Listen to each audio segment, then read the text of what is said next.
Здравствуйте, уважаемые телезрители! В эфире телеканалов «Якутия-24» и НВК «Саха» мы вместе с главой Якутии Айсеном Николаевым подводим итоги уходящего 2020 года. Айсен Сергеевич, здравствуйте! Здравствуйте!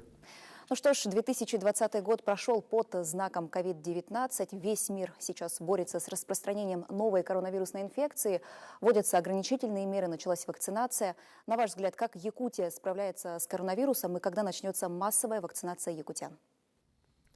Конечно же, 2020 год, когда мы его начинали, ни человечество, ни наша республика в частности, конечно, мы не могли предполагать, что целый год у нас уйдет, на самом деле, по большому счету, на борьбу с пандемией коронавируса.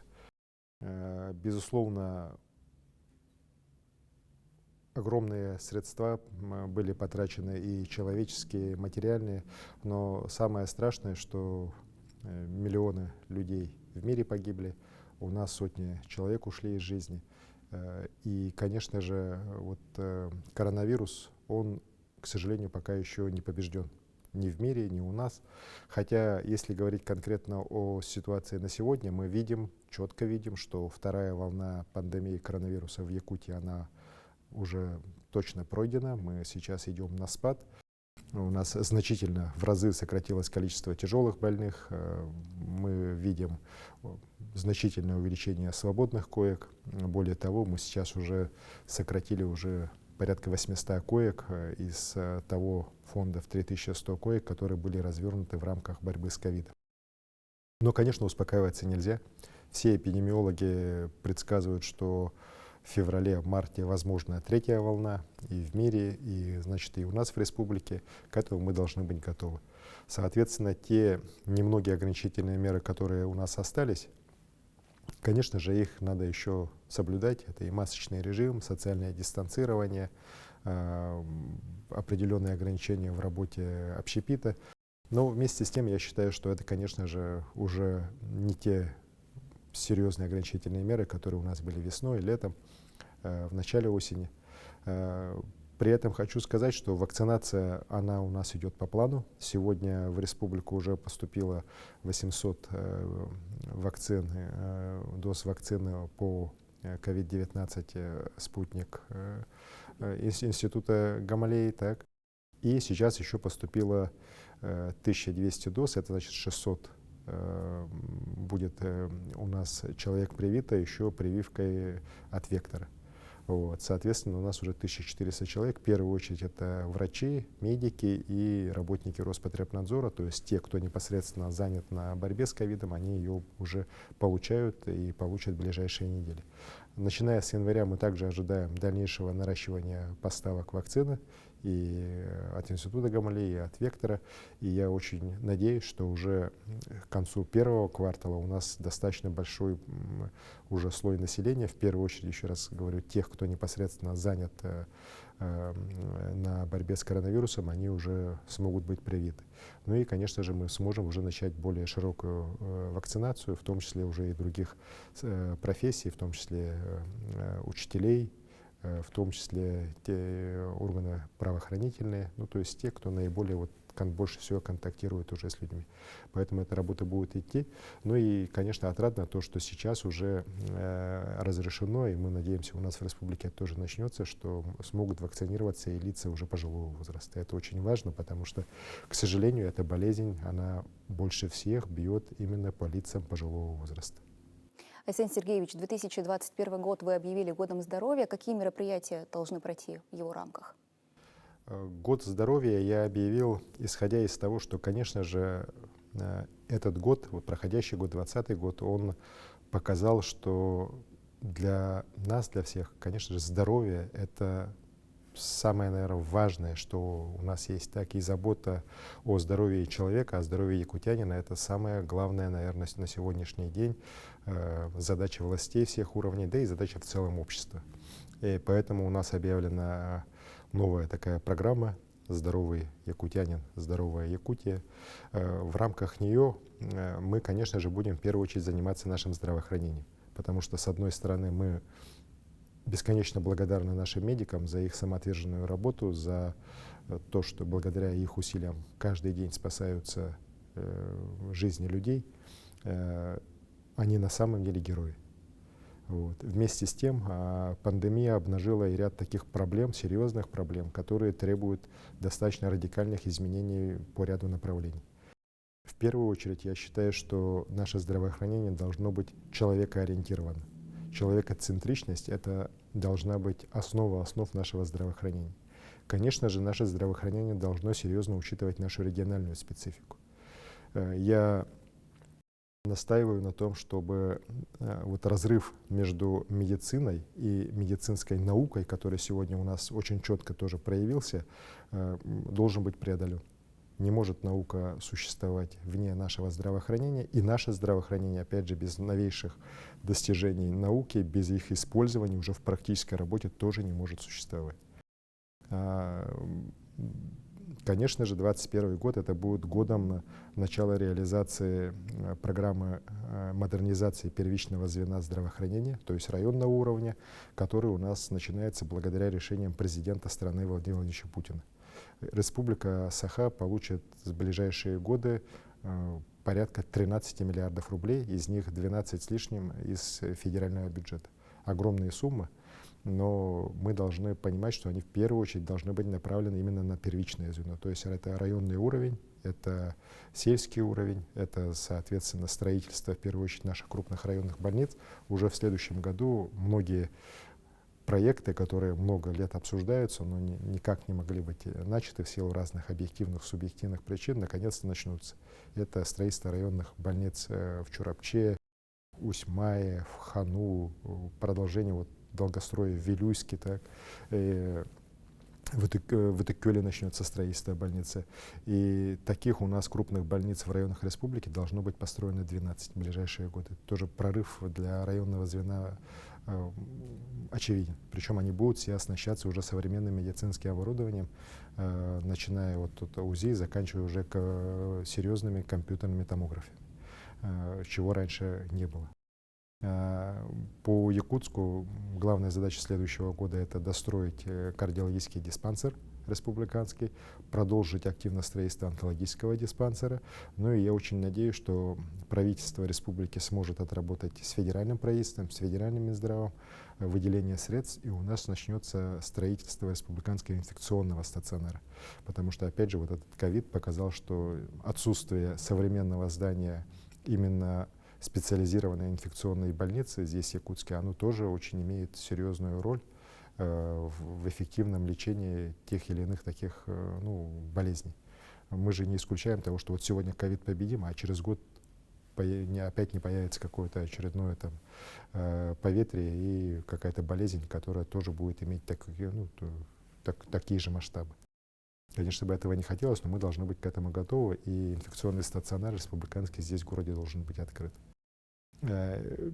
Далее, если говорить о годе здоровья, здоровье — это не только здравоохранение. Здоровье — это и здоровый образ жизни. Я об этом говорил. Мы, конечно же, должны эту политику нашу дальше проводить. Здесь, к сожалению, хочу сказать, что политика только одних запретов, как многие думают, в этой части, запрет продажи алкоголя и так далее, он ни к чему хорошему не приводит. И, к сожалению, трагические ситуации этого года, они это очень четко показали. Мы здесь должны идти именно по профилактике, по пропаганде здорового образа жизни, по продвижению основ здорового образа жизни, в том числе через открытие больших, крупных и, может быть, маленьких спортивных залов, спортивных комплексов, через пропаганду физкультуры и спорта, через пропаганду здорового питания. Я считаю, что это очень важный вопрос, и недаром в своем послании я, когда говорил про Арктику, я тоже отдельно выделил, что вопросы питания в Арктике, они очень важны для населения. Но это касается не только Арктики, это касается и всех других районов. Поэтому я считаю, что здоровый образ жизни, ну и, конечно, культура, потому что я уверен, что здоровый человек — это человек, который имеет высокую культуру. И, соответственно, наша политика в области развития культуры и в селе, и в городах нашей республики, она тоже будет продолжаться. И недаром как раз в преддверии Нового года у нас начинают открываться, знаете, культурные центры в районах, которые уже построены исходя из современных требований. Уже не просто как районный дом культуры, так, а это уже определенные культурно-общественные пространства, которые будут служить эпицентром вот притяжения как раз таких культуры в районе, близлежащих, может, даже там районов, для того, чтобы в целом вот, повышение культурного слоя в нашем обществе, оно шло более быстрыми темпами повышения. Не могу не спросить про бизнес. Он значительно пострадал в период пандемии коронавируса. В Якутии на поддержку малого и среднего предпринимательства было выделено 5,5 миллиардов рублей. Как вы оцениваете эффективность антикризисных мер и каково сейчас положение бизнеса? В целом, конечно же, пандемия очень серьезно ударила по экономике всего мира, России, ну и, конечно, наша республика, так как она включена и в общероссийское, в общемировое экономическое пространство, конечно, тоже очень серьезно ее экономика пострадала. Если говорить о малом бизнесе, конечно, пик вот проблем приходился где-то на середину года, когда у нас был реально большой серьезный локдаун, когда были закрыты и общепит, культурные заведения, когда были серьезные ограничения даже в передвижениях между районами по весне. И мы здесь видели четкую такую тенденцию негативную по снижению количества индивидуальных предпринимателей, по резкому падению выручки. Поэтому и наши антикризисные меры, которые были приняты в апреле, они в первую очередь касались поддержки малого бизнеса. И на самом деле, благодаря решениям федерального центра, президента страны, благодаря решениям, которые были приняты на уровне республики, малый бизнес получил серьезную поддержку. По нашим подсчетам, практически каждый второй предприниматель воспользовался в республике Саха-Якутия теми или иными методами поддержки, или федеральной, или республиканской. Это и отсрочки налогов, это и отсрочки арендных платежей, это выделение льготных кредитов по линии государственных банков. Вот это все позволило, на самом деле, наряду еще с прямыми субсидиями, которые, может, не в таком большом масштабе, не миллиардами рублей, но сотни миллионов тоже поступили малому бизнесу, позволило ситуацию стабилизировать. И мы сейчас видим, что в целом вот конец года уже по сравнению с аналогичным периодом прошлого года они практически уже сравнимы. При этом отрадно то, что значительное количество людей, предпринимателей, сегодня регистрируются как самозанятые. Это тоже важно. У нас уже их свыше 5,5 тысяч зарегистрированных, причем каждый день их количество увеличивается. Это уже превышает те планы, которые были у нас на 2020 и 2021 год. Я сейчас ставлю задачу, чтобы мы поддержали самозанятых, и вот те люди, которые хотят легализоваться как самозанятые, зарегистрироваться как самозанятые, они не только в 2020 году, но и в 2021 году получат полный возврат стоимости патента, который должны платить самозанятые. Вот эта вся сумма, это республиканский налог, она будет им полностью возвращена на их счета. Это в 2020 году такое решение было принято и на федеральном уровне, там налоговый серьезный вычет был. Вот если им этого вычета не хватает по 2020, мы добавим, ну а в 2021, вот опять же за федеральный вычет тоже, если будет, то оставшуюся часть мы компенсируем, а если не будет вычета федерального, то я думаю, что и республиканский бюджет все на себя возьмет. Вот, я считаю, что самозанятых надо поддерживать, и надо, чтобы их количество было больше. Что касается крупного бизнеса. Конечно же, пандемия серьезно ударила по некоторым отраслям, но в первую очередь по алмазодобывающей компании «Алрос». Был период, опять же, в середине года, когда их продажи падали почти на 97-98%. И ближе к осени была ситуация, когда реально стал вопрос об остановке производства, о серьезной распродаже алмазных запасов. Но, опять же, благодаря президенту страны, Владимиру Владимировичу Путину, я к нему обратился с просьбой поддержать республику и компанию «Алроса». Он дал прямое поручение правительству. Было принято решение, что в случае крайней необходимости Гохран России до $1 миллиарда сможет выкупить алмазы в государственное хранилище Российской Федерации. Это решение, знаете, сыграло очень серьезную стабилизирующую роль даже не на российском, а на мировом рынке. То есть все эти спекулянты, они поняли, что российское государство свою компанию в обиду не даст, и если что, то помощь определенная будет оказана для того, чтобы компания работала стабильно. А уже с сентября рынок начал постепенно оживать. начались продажи серьезные, и конец года мы встречаем гораздо лучше, чем даже конец 2019 года. Поэтому падение по этому году, если оно в середине года вот достигало где-то 50, даже 60% от прошлогоднего, то сейчас по итогам года компания где-то в пределах 10% будет снижение по сравнению с прошлым годом. Я считаю, что это замечательный результат. Результат большой работы и правительства Российской Федерации, правительства Республики, менеджмента компании, наблюдательного совета, которые в принципе соответствующие правильные решения приняли. Но при этом, конечно же, падение налогов и неналоговых доходов в виде дивидендов у нас было значительным. Этого тоже скрывать нельзя. Но благодаря тому, что в этом году хорошо отработала нефтегазовая отрасль в целом, и у нас было повышение налогов и от «Газпрома» значительное, и от крупнейших наших нефтяных компаний, в первую очередь «Сургутнефтегаза». Вот это как раз компенсировало те потери, которые мы понесли из-за проблем, которые были в середине года у «Алроса». Плюс золотодобывающая промышленность в этом году тоже отработала неплохо. Есть и повышение налогов в итоге от них. В общем, в итоге мы сейчас по налоговым доходам бюджета республики видим, что будет превышение на 7,5 миллиардов рублей по сравнению с прошлым годом. Это очень дорого стоит в условиях жесточайшего экономического кризиса, который в мире сейчас происходит. Конечно, есть некоторое снижение по неналоговым доходам, по дивидендам, потому что за первое полугодие 2020 года, конечно же, компания «Алроса», основной плательщик дивидендов, так, в бюджет республики, прибыли не было, соответственно, и дивидендов не было. Но мы надеемся за то, что и вторая половина 2020 года,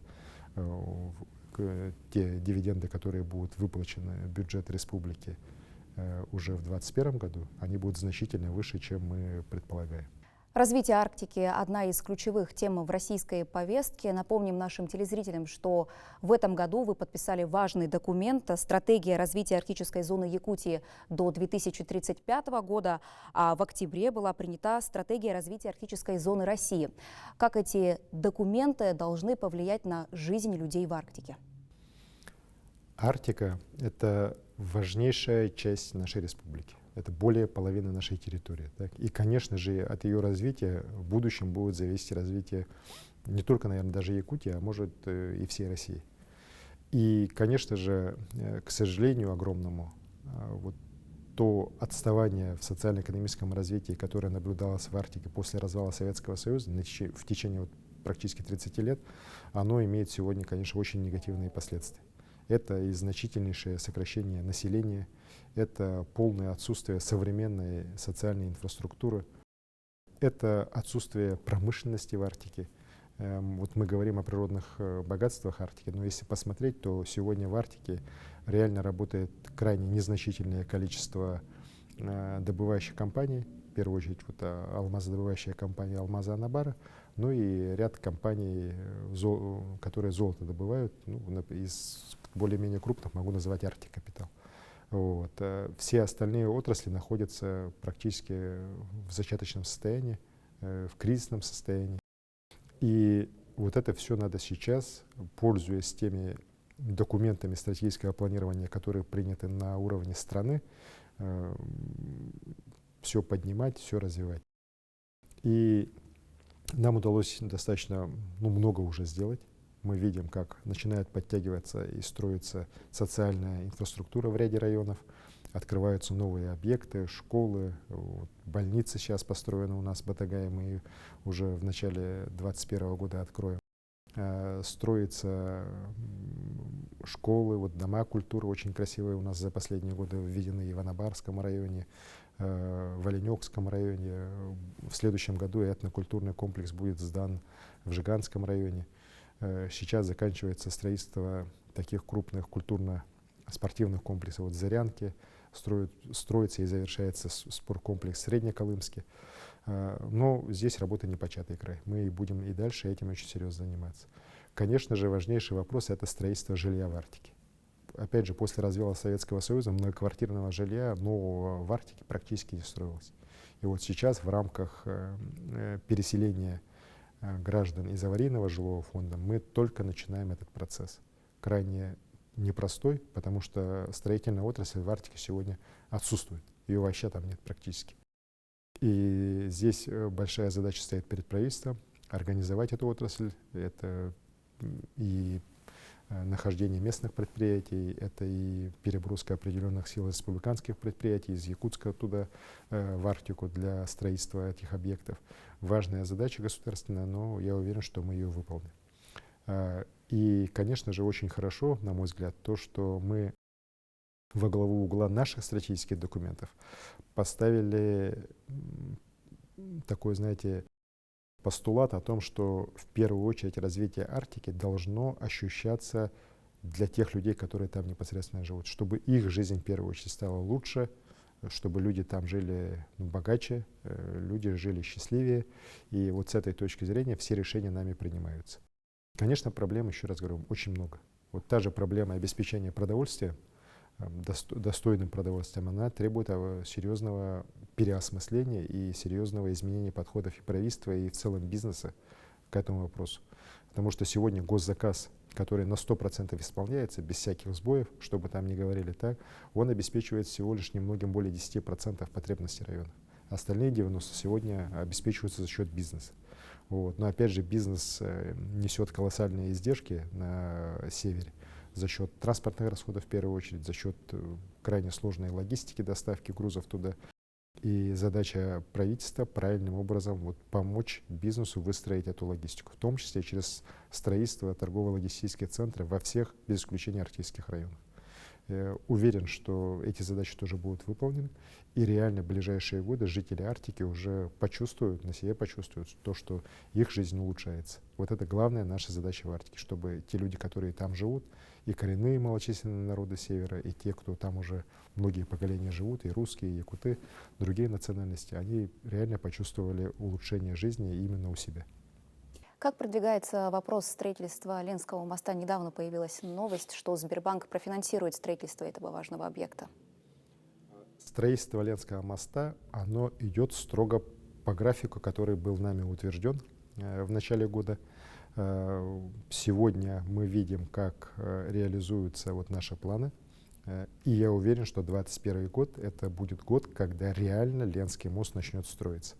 На сегодняшний день первая часть проектно-сметной документации, касающаяся подготовительных работ, а это на самом деле, кажется, подготовительные работы это так, это на самом деле огромный объем работы, связанный с решением всех земельных вопросов. Это решение с вопросом подводящих подъездных путей, это решение вопросов, связанных с подготовкой причалов, обустройством вахтовых определенных каких-то временных сооружений.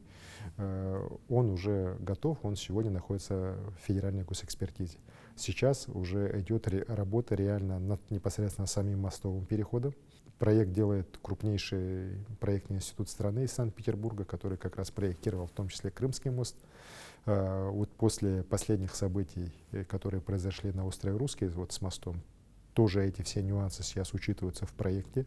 Научно-технический совет Министерства транспорта Российской Федерации специально будет рассматривать технические решения по мосту еще раз, для того, чтобы никаких там не было вопросов, еще раз вернется к этому вопросу в январе.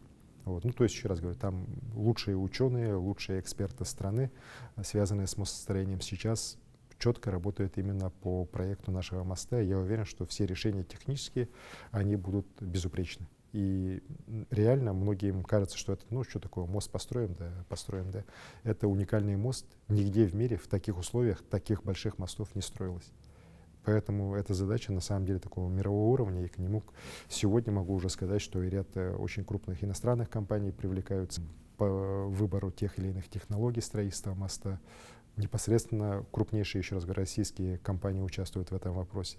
И само по себе то, что Сбербанк, крупнейшее финансовое учреждение страны, после достаточно долгих изучения всей нашей финансовой модели, после долгих переговоров и на федеральном уровне, с нами непосредственно на территории республики, с нашими партнерами по концессии, он дал добро на этот проект, и он входит туда как наш финансовый партнер. И, конечно же, это гарантия того, что финансовая модель нашей концессии по мосту, она с точки зрения крупнейшего финансового института страны, она безупречна.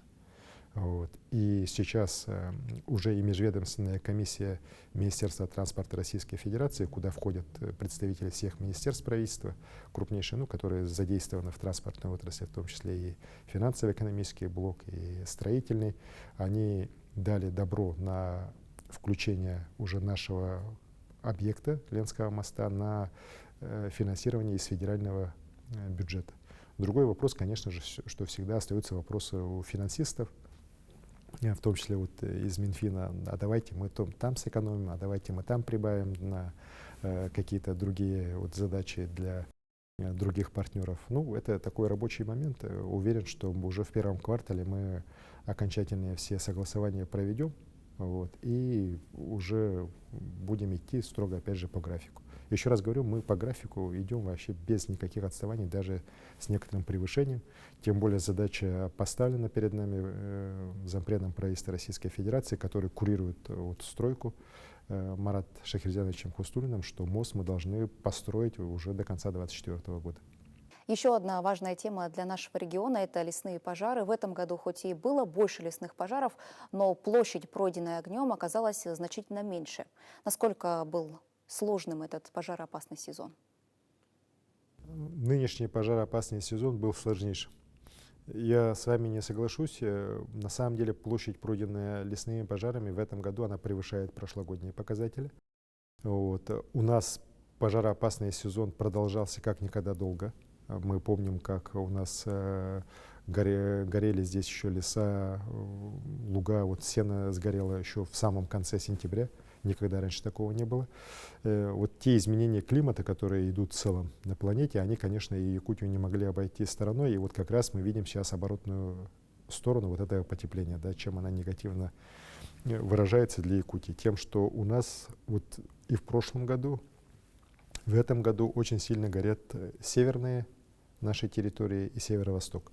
То есть те территории раньше, которые вообще не горели, ну, всегда считал, что там болото, там летом пройти невозможно, что там может гореть. Так? К сожалению, вот крайне засушливая погода, которая стоит уже там, в этих районах уже несколько лет, она привела к тому, что сейчас пожары там реально начались очень серьезные. Вот если смотреть по количеству пожаров, то именно на северо-востоке нашей Якутии, на севере, количество пожаров по сравнению с прошлыми годами выросло в 5 раз. А территория, пройденная пожарами именно на северах, она увеличилась в 6 раз. Вот. То есть там реально у нас очень серьезные проблемы. Конечно же, можно было кивать на, вот еще раз говорю, на то, что климат меняется, мы тут бессильны, так, против природы. Второе, что федеральное финансирование пока не отвечает нашим потребностям, потому что методика еще не изменена. Но это не наш путь. Вот, поэтому по моему поручению, и об этом я в послании говорил, сейчас мы в Батагае Верхоянского района в следующем году уже будем создавать отдельное специализированное подразделение авиалесоохраны, которое будет заниматься именно тушением, оперативным реагированием на пожары, возникающие в Арктике. Ну, там численность порядка 40 человек будет. Также будем, конечно, уже по мере возможности увеличивать численность и по Якутлесресурсу, в целом по авиалесоохране, по десантникам, так, для того, чтобы соответствовать тем вызовам, которые сегодня перед нами природа ставит. Вот просто сидеть и, еще раз говорю, смотреть, как все это горит, мы не имеем никакого права. Но, конечно же, при этом я особо хочу отметить, что очень большая ответственность на людях. Вот потому что вот те пожары, которые были поздней осенью, там 90 с лишним процентов пожаров — это дело рук человеческих. Вот эти отжиги осенней травы, которые проводились некоторыми людьми на территории наших заречных районов, они привели к масштабным пожарам и к тому, что свыше 2000 тонн сена заготовленного уже сгорело.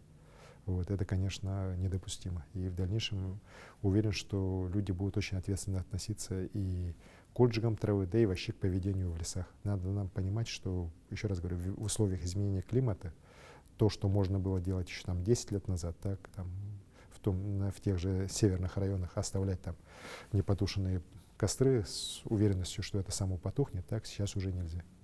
Вот. И поэтому здесь надо всем нам объединиться, всем нам совместно решать эти задачи, чтобы леса, наше достояние, они сохранялись и их становилось больше.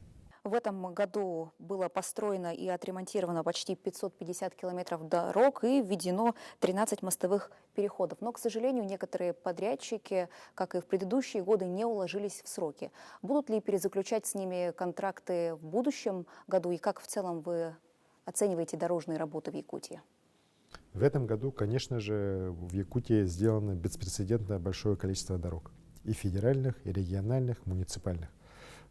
Поэтому хочется сказать дорожникам в целом, да, отрасли большое спасибо. Мы реально имеем в этом году замечательные результаты. Построены мосты на федеральных дорогах, так, там, где их никогда не было. И сейчас вот население вот по той же федеральной дороге Вилюй, там Мирнинский, Сунтарский, Нюрбинский районы, они уже получили проезды так, через большинство рек. Сейчас осталось построить там еще несколько мостов, которые Вилюй будут пересекать.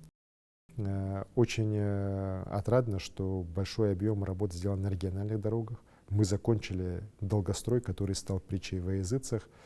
30 лет строилась дорога Кобяй, и вот в этом году она достроена. Причем за 2 года мы построили больше, чем было построено до этого за 28 лет. Так?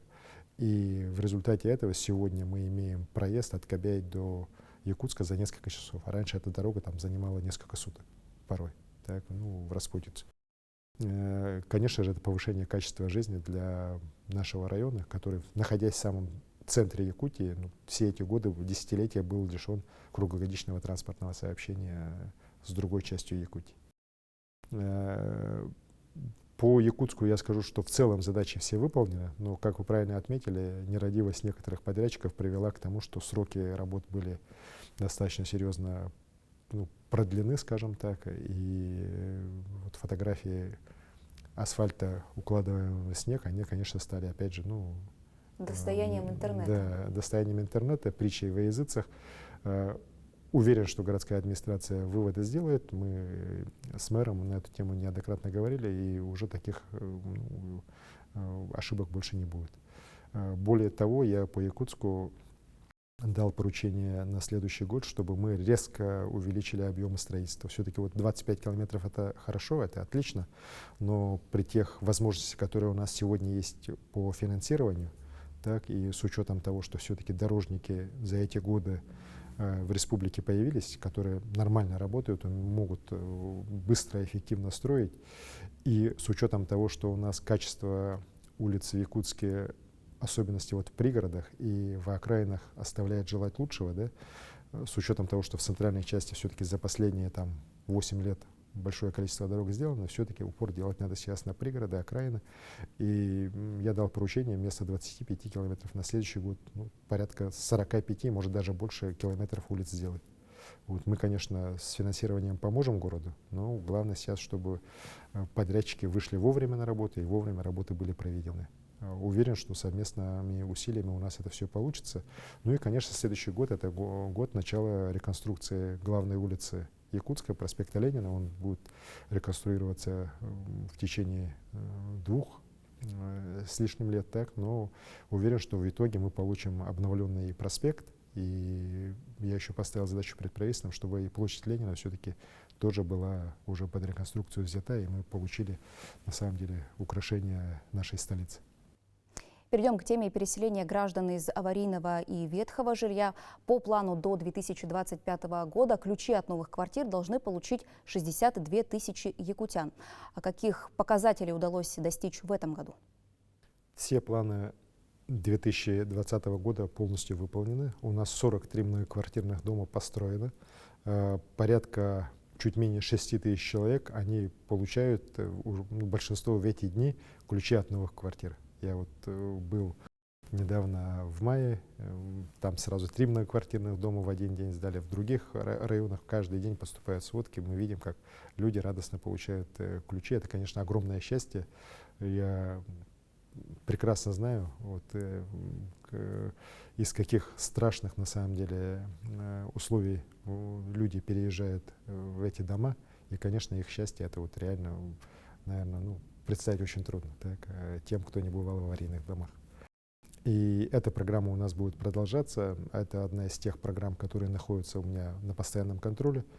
Задача крайне непростая. У нас самый большой объем аварийного жилья в стране. Мы должны переселить официальный вот принятой программе, знаете, вот 16% того, что запланировано в целом по нашей стране. Уверен, что у нас все получится, хотя, вот еще раз говорю, у нас разных вопросов возникает очень много. К сожалению, есть вопросы, которые мы не можем решить, потому что федеральное законодательство поменялось по некоторым аспектам. Но то, что касается стройки, то, что касается тех вопросов, которые может решить муниципалитеты и правительство республики, они все будут решены. Айсен Сергеевич, ну и в завершении нашей беседы ваши пожелания нашим телезрителям. Дорогие друзья, конечно же, 2020 год был крайне непростой год для всех нас. Но мы его должны проводить с благодарностью, потому что, несмотря на все испытания, я уверен, что он сделал нас сильнее и сплоченнее. А, конечно же, в наступающем 2021 году я желаю всем крепкого здоровья. Мы наконец-то понимаем, что вот здоровье — это самый главный ресурс, который есть у каждого человека. Пожелать всем счастья, благополучия, успехов, чтобы родные и близкие не болели, всегда радовали вас своими успехами, своей любовью.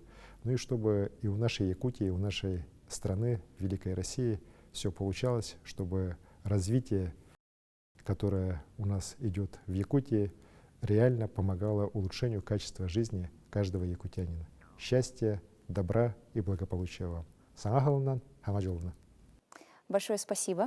Итоги уходящего 2020 года мы подвели вместе с главой Якутии Айсеном Николаевым. Оставайтесь с нами.